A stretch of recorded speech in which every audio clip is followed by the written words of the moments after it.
रामायण सबसे खूबसूरत और सबसे पवित्र रचनाओं में से एक है। जैसा कि हम सबको ये पता है कि आज से कुछ 30,000 साल पहले वाल्मीकि जी ने रामायण की रचना की थी, यानी कि इस महान ग्रंथ को संस्कृत में लिखा था। ऐसा माना जाता है कि रामायण जिसने भी पढ़ी उसको जीवन जीना आ गया, यानी कि लाइफ को किस तरह से जीना चाहिए उसने ये सीख लिया। अपनी लाइफ को कैसे बैलेंस रखना है, उसमें क्या ऐसे नियम होने चाहिए जो आपको एक अच्छा इंसान बना सकते हैं, ये सारी ही सीख हमें सिर्फ इसे पढ़ने से ही मिल जाती है। रामचरितमानस में यह भी लिखा गया है कि सही रास्ते पर चलते हुए कई बार परेशानियों का सामना करना पड़ सकता है, लेकिन अगर उससे घबराकर हमने अपने रास्ते को बदल दिया या गलत रास्ते पर चलना शुरू कर दिया तो इससे हमें न जाने कितनी ही परेशानियों का सामना करना पड़ सकता है, क्योंकि हम गलत रास्ते पर चलते हुए गलत काम करने लग जाते हैं। वैसे आपने ये बात कई लोगों से सुनी होगी कि झूठ बोलना और गलत रास्ते पर चलना आसान होता है, लेकिन सच्चाई के रास्ते पर बने रहना और सही रास्ते पर चलना हर किसी के लिए आसान नहीं होता। लेकिन जो इस रास्ते पर चलता है वो हमेशा ही एक महान इंसान बनकर सामने आता है। अब हम अगर हिस्ट्री भी उठाकर देखें तो जितनी भी नामचीन हस्तियां हमारे सामने आती हैं, जैसे कि महात्मा गांधी, सुभाष चंद्र बोस, लाल बहादुर शास्त्री, सरदार वल्लभ भाई पटेल और भगत सिंह, ये सब नाम हमें यही बताते हैं कि हाँ, सही रास्ते पर चलने वाला इंसान हमेशा एक महान इंसान कहलाता है। ठीक ऐसे ही न जाने कितने ही सालों से हम रावण के बारे में सिर्फ एक ही नजरिया अपनाए हुए हैं कि हमें रावण जैसा नहीं बनना है, क्योंकि वो हमारी नजरों में एक बुराई के प्रतीक की तरह सामने आए, जबकि ये बात सही है कि हमें रावण जैसा नहीं बनना है, यानी कि रावण जैसा बुरा नहीं बनना है। लेकिन उस बुराई के अलावा रावण के अंदर अनगिनत अच्छाइयां भी थीं, और अगर उन अच्छाइयों को हम अपनाएं तो हम एक अच्छे इंसान बन सकते हैं। और इस बात को स्वयं प्रभु श्री राम भी जानते थे।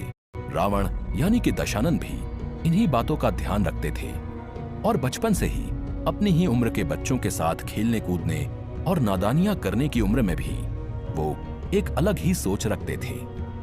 अपने पिता की ही तरह हवन, यज्ञ और अनुष्ठान करवाते थे। वो सबका ध्यान रखते थे और हमेशा ही सही रास्ते पर चलते हुए कभी भी अपनी आंखों के सामने किसी के साथ अन्याय नहीं होने देते थे, भले ही उनके साथ किसी का रिश्ता हो या ना हो। लेकिन जहां पर दशानन के लिए सभी लोग एक अच्छा नजरिया रखते थे, वहीं पर कोई था जो उनके लिए बिल्कुल भी अच्छा नहीं सोचता था, जबकि वो उन्हीं के परिवार का सदस्य था।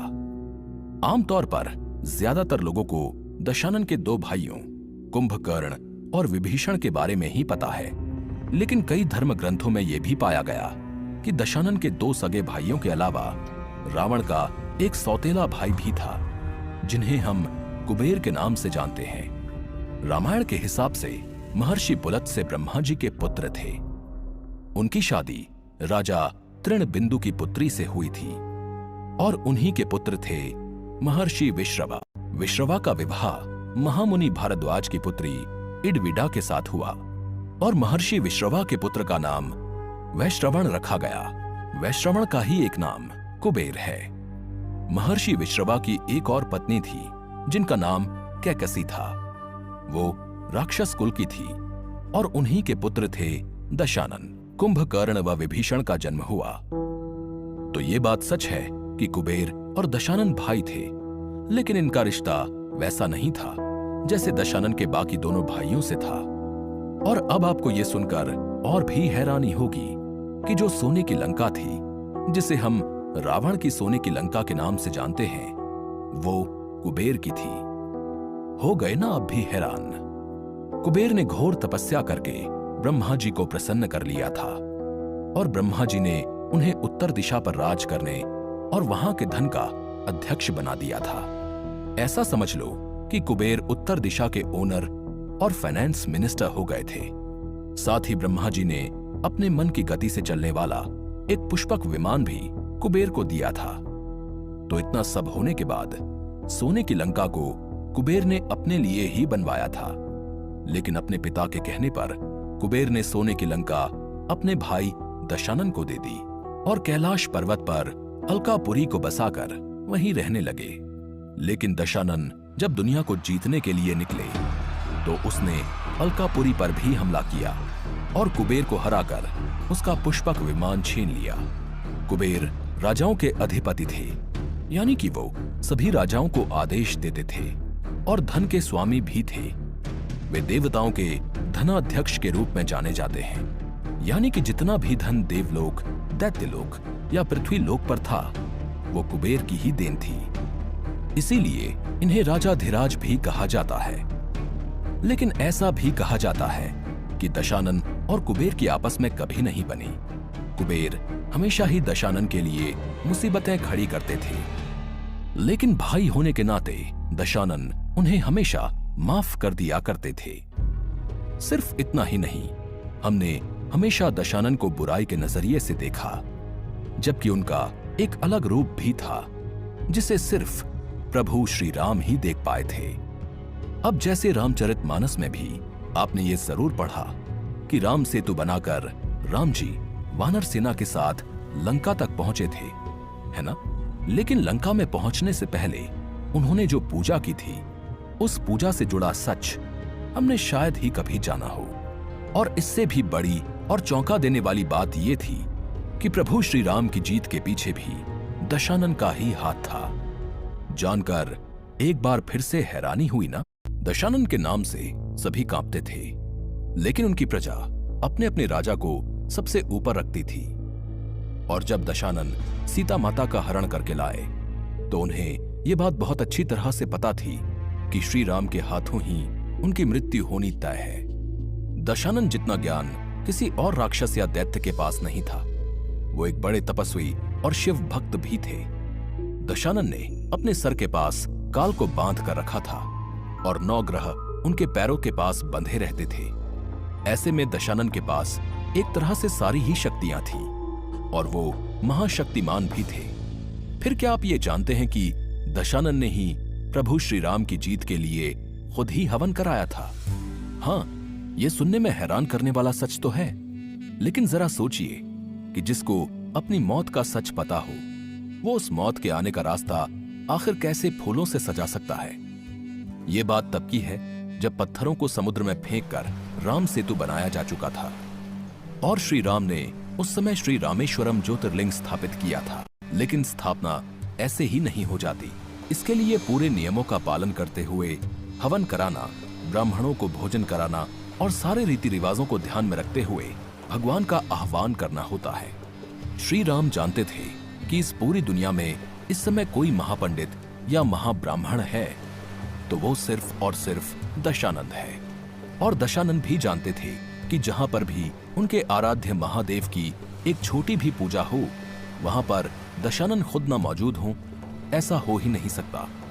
फिर यहाँ पर तो ज्योतिर्लिंग यानी कि श्री रामेश्वरम की स्थापना हो रही थी, इसीलिए उन्हें तो यहाँ आना ही था।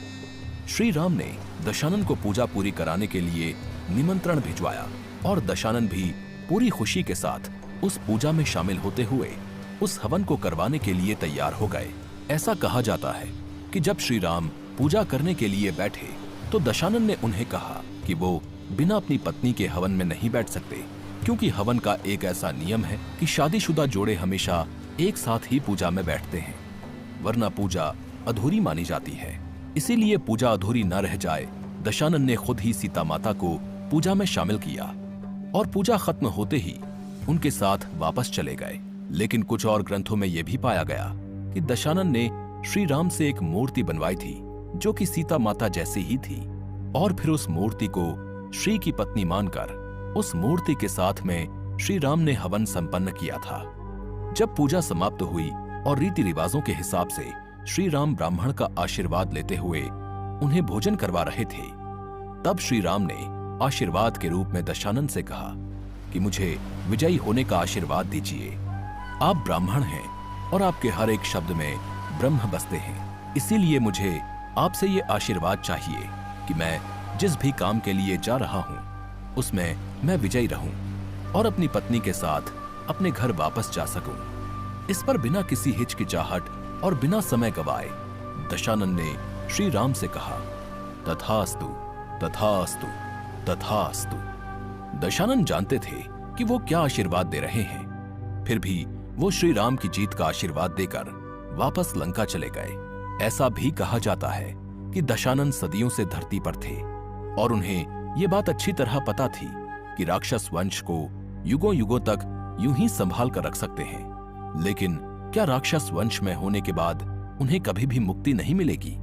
क्योंकि सदियों तक जीना या फिर धरती पर राज करना दशानन के लिए कोई बहुत बड़ी बात नहीं थी, बल्कि उन्हें ऐसा लगता था कि वो इस धरती पर सिर्फ पाप भुगत रहे हैं। इसलिए अपने राक्षस वंश का और धरती पर अपने इस जन्म का उद्धार करने के लिए उन्होंने अपने आराध्य महादेव से प्रार्थना की कि उन्हें इस जन्म से मुक्ति चाहिए और साथ ही अपने राक्षस वंश का भी उद्धार चाहिए।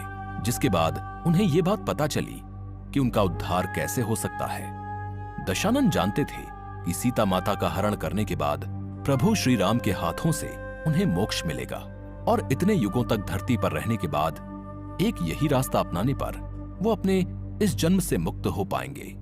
सीता माता अगर लंका न जाती तो श्री राम के पावन कदमों से लंका कभी भी तर नहीं पाती और ये बात दशानन अच्छी तरह से समझ चुके थे। इसीलिए दशानन को महापंडित और महाज्ञानी कहा जाता है। हम सब ने सिर्फ इतना जाना जितना हमने पढ़ा, टीवी में देखा या फिर लोगों से सुना।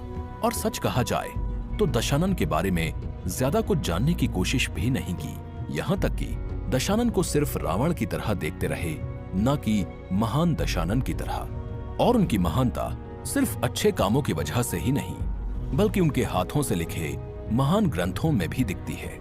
हाँ, आपने सही सुना, दशानन ने कई ऐसे ग्रंथों की रचना की थी जिनके बारे में बहुत कम लोग जानते हैं। और अब अगले एपिसोड में हम उन्हीं के बारे में जानेंगे। तब तक सुनते रहिए